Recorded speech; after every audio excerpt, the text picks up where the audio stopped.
Lily lived in a small town called Greenbridge. She was 12 years old and loved to explore everything: art, music, sports, and reading.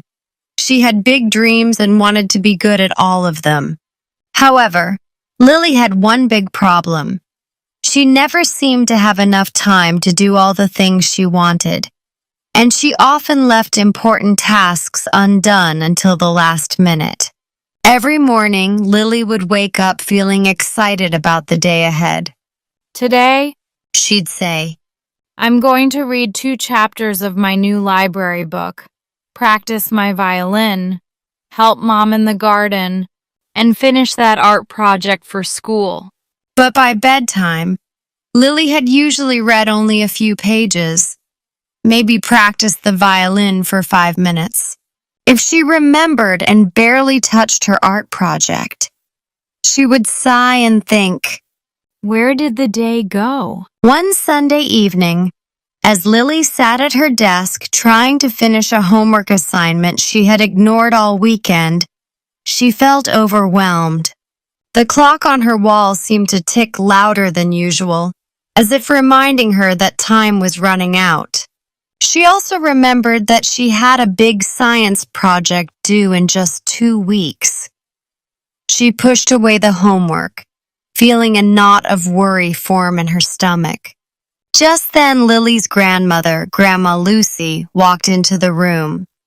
Grandma Lucy lived with Lily's family and always seemed calm, even when things were busy. She noticed Lily's tense shoulders and the messy heap of papers on the desk. Are you all right, dear? Grandma Lucy asked. Lily shook her head. I have so much to do. She said, her voice shaky. I keep telling myself I'll have time, but the hours fly by, and then I'm left trying to finish everything at the last minute. Grandma Lucy patted Lily's hand. Let me tell you a secret about time. She said, Time can slip through our fingers if we don't pay attention. But if we learn to guide it, time becomes our friend. Lily blinked. Guide time? How do I do that? Grandma Lucy smiled. Let's work on it together. First, we'll organize your tasks, then we'll make a plan. They spent the next hour writing down all the things Lily needed to do on separate pieces of paper. Homework assignments, violin practice, art projects, chores, reading, everything. Lily was surprised at how many tasks she had swirling around in her head. Grandma Lucy helped her sort the tasks into groups. Urgent tasks that had close deadlines, like tomorrow's homework, and important but not urgent tasks, like her violin practice. Then they looked at Lily's calendar for the next 2 weeks. Lily had her normal school schedule plus a big science project due in 14 days. She also had soccer practice on Mondays and Wednesdays, and a violin lesson every Saturday. Next, Said Grandma Lucy. we make a schedule. We'll give each task its own space on your calendar. At first, Lily frowned. She didn't like the idea of having every hour planned. But what if I want to do something fun? Grandma Lucy chuckled. We'll make sure to leave time for fun too. Remember, we're not trying to lock you into a boring routine. We're just making sure you have enough time for both work and play. They wrote down 1 hour each weekday for homework and school projects after dinner, 30 minutes every afternoon for violin practice, 1 hour on Saturday morning to work on the science project, an extra hour if needed on Sunday. Chore times in short 15-minute blocks, so Lily could help around the house. Lily also noticed there were blank spaces in her schedule, times she could do whatever she wanted: read, draw, or play outside with her friends. She smiled. It looks more doable now. She said. The next day, Lily woke up excited to try her new plan. After she got home from school, instead of aimlessly scrolling on her phone or rummaging for snacks, she looked at her schedule. 4 and 4:30 was violin practice. 4:30, 5 hug was a break. 5 hug, 5:15 was chore time, and so on. She followed it carefully, feeling proud whenever she finished a task on time. By 7 p.m., she was already working on her homework instead of waiting until bedtime. She even found she had extra minutes to read for fun before sleeping. For the next 2 weeks, Lily stuck to her plan. The biggest challenge was her science project, which required building a small model of the solar system. Normally, Lily would have started it 3 days before the due date, rushing to paint planets at midnight. This time, she split the project into smaller steps. Research, gather materials, paint each planet, write the explanation cards, and finally assemble everything. She wrote each step on the calendar for different days. Every time she finished one part, she felt a surge of confidence. Of course, there were moments when Lily slipped up.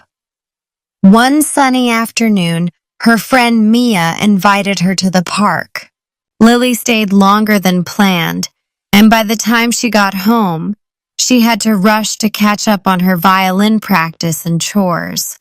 But instead of giving up, Lily adjusted her schedule for that day and wrote a note to herself. Remember to set a timer next time when hanging out so I don't lose track of the hours. Finally, the day of the science project presentation arrived. Lily's model was complete, and she had practiced her talk. She wasn't panicking or scrambling around because the work had been done in steady, manageable chunks. When she stood in front of her classmates and showed her colorful, carefully labeled planets, she felt confident. Her teacher beamed with pride and even held up Lily's project as an example of good planning.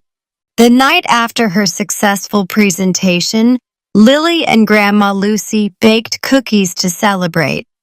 While mixing the dough, Lily grinned from ear to ear. I never thought I'd finish my project without last-minute stress, She said, sprinkling chocolate chips into the bowl. I feel like I actually had more time, even though I was scheduling everything. Grandma Lucy nodded. That's the power of time management, my dear. When you break tasks into smaller pieces and plan your day wisely, you end up with more freedom, not less. From then on, Lily continued to keep a loose but steady schedule. She learned to prioritize what mattered most, set realistic goals, and be flexible if something fun or unexpected came up. She discovered that time management wasn't about being perfect or rigid.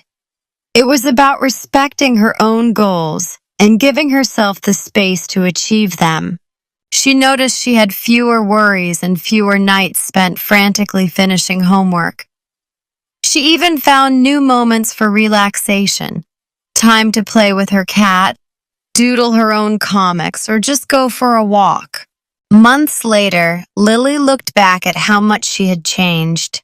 She was still busy. She had new art projects, more music recitals, and different school assignments. She felt calmer and happier, knowing she had control over her schedule, instead of her schedule controlling her. One day, her friend Mia asked, "How do you get everything done, Lily? You always have time to hang out, yet you never seem behind on your assignments." Lily smiled and thought back to Grandma Lucy's first piece of advice. I learned to guide my time instead of letting it run away, she said. It's like guiding a horse. If you hold the reins gently but firmly, you can enjoy the ride and go where you want.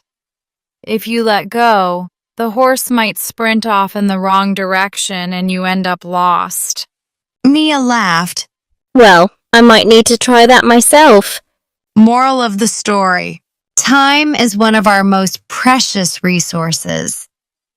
By breaking tasks into small steps, scheduling them on a calendar, and leaving space for fun, we can get more done and feel less stressed. Good time management means you guide your hours so you can enjoy life's moments without the panic of last-minute scrambling. When we use our time wisely, we discover the freedom to learn, grow, and still find room to play.